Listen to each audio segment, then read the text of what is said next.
అదే తెలంగాణ వచ్చుడు కేసీఆర్ చచ్చుడు అని నినాదం తీసుకున్నారు. ఇవన్నీ మనం కేసీఆర్ వల్లనే సాధ్యమైంది తెలంగాణ. మీరు చెప్పండి నాకు, మీరు మీడియాలో ఉన్నారు, ఇవన్నీ ప్రహసనాలు మీరు చూశారు, మీరు నాకు దయచేసి చెప్పండి ఇది నిజమా? తెలంగాణ బాబు కేసీఆర్ చెప్పుకుంటున్నారు కదా వాళ్ళు.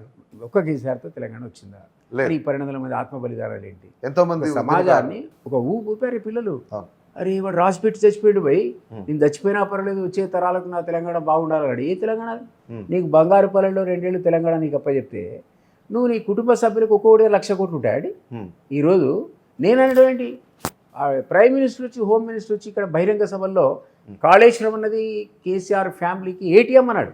ప్రైమ్ మినిస్టర్ అండి, హోమ్ మినిస్టర్ అన్నాడు ఏ తో భ్రష్టాచార సర్కారే, ఏ తో పారివారిక సర్కారే అన్నాడు. అంటే వాడు హోమ్ మినిస్టర్, ఈ దేశానికి ప్రధానమంత్రి ఆ మాటలంటే ఎంత ఇంటెలిజెన్స్ నివేదికలు ఉంటే, ఎంత అవినీతి దగ్గర ఆధారాలు ఉంటే ఆ మాట అన్నారు. అంటే అంత ఈజీగా ఒక మాట తోలినాడు కదా ప్రైమ్ మినిస్టర్ మాట్లాడతారు, ఎన్నో ఆధారాలు ఉంటాయి. అంటే ఆ విధంగా భ్రష్టు పెట్టిపోయింది తెలంగాణ. దానికోసం మాకు ఆవేదన. మాకు రవీంద్ర నాయక్ పదవి రాలేదని, దిలీప్ కుమార్ ఎవడడి పదవి వస్తుంది పోతుంది, ఎవరికి కావాలి పదవులు? ఈ పదవులు నా పదవి 10 ఏళ్ల ముందు రాజీనామా చేశారండి.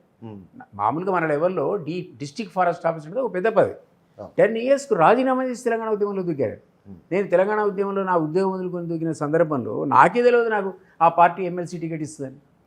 2 సార్లు లక్కీగా నేను గెలిచా ఉద్యమం వల్ల. ₹1 ఇప్పుడున్న పాలిటిక్స్లో మీరు అసలు గ్రాడ్యుయేట్ ఎమ్మెల్సీ కాంటెస్ట్లో కూడా ₹2,000 ₹3,000 గ్రాడ్యుయేట్ తీసుకోకుండా ఓటేస్తున్నాడా?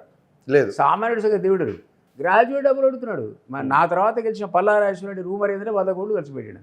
ఇక్కడ మ్యారేజ్ హాల్ వీడియోలు వచ్చినాయి. మ్యారేజ్ హాల్లో పేర్లు పిలిచి ఎల్లారండి, శ్రీనివాస్ రండి, 2,000 కవర్లు పెట్టి మేము చూసాం.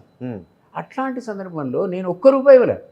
మా ఓటర్లు 2 సార్లు ఓటేస్తే బికాజ్ ఆఫ్ ఉద్యమం తెలంగాణ అట్లాంటి అద్భుతమైన ఉద్యమం. వాడు దిలీప్ కుమార్ ఎవడు చూసాడు, ఆడు తెలంగాణ రావాలి. ఎవరిలో కూడా దిలీప్ కుమార్ అంతే. హరే రామ ఏంటది 2 టర్మ్స్ నేను గెలిస్తే ₹1 నేను ఏమైనా పెట్టింది భోజనాలకు, మా వాటర్ బాటిల్కి, తిరగడానికి, ఆ మాత్రం కూడా పెట్టకపోతే ఎవడు అది పెట్టడం తప్ప నేనైతే ఇవ్వలే. 2 టర్మ్స్ ఎలక్షన్స్లో లక్షల ఓట్లతో గెలిచారు. 91% ఓట్లతో గెలిచిన దిలీప్ కుమార్ నేను చెప్తున్నాను ఈ విధంగా నేను మీడియా ముఖంగా ₹1 ఒక ఓటర్కి.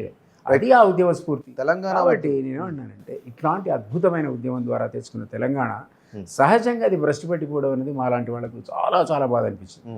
సరే మేమేం జరుగుతాం అది వేరే విషయం. ఇలాంటి యువకులు కొట్లాడాలి మేము కాదు. మేము మీకు ఇచ్చే స్ఫూర్తి కోసం మా ఉద్యోగాలు వదులుకున్నాం, కొట్లాడినాం. ఆయన తీసేసినా బయటకు వచ్చినా ఆయనతో మాకు వద్దనుకున్నా మళ్ళీ మేము ఫ్రంట్లో ఉన్నాం. తెలంగాణ విమోచన ఉంది పెట్టా, విమలకతో యునైటెడ్ ఫ్రంట్ పెట్టా, ఆర్ఎల్డీ పార్టీ పెట్టా, పొలిటికల్ ఇన్ని రకాల పోరాటం ముందు వరుసలే ఉన్నాం తప్ప ఏమో విశ్రమించలే. తెలంగాణ వచ్చినాక రిలాక్స్ అయినాం. సహజంగా కూడా అది మళ్ళీ రికవర్ కావట్లే. పడుకున్నది తెలంగాణ, విద్యార్థులు పడుకున్నారు. ఎవరికి వాళ్ళు ఇంత పోరాటం చేసినా కాసేపు రెస్ట్ తీసుకుందాం అనుకుంటున్నారు. బట్ ఇక్కడ భ్రష్టు పట్టిపోయింది.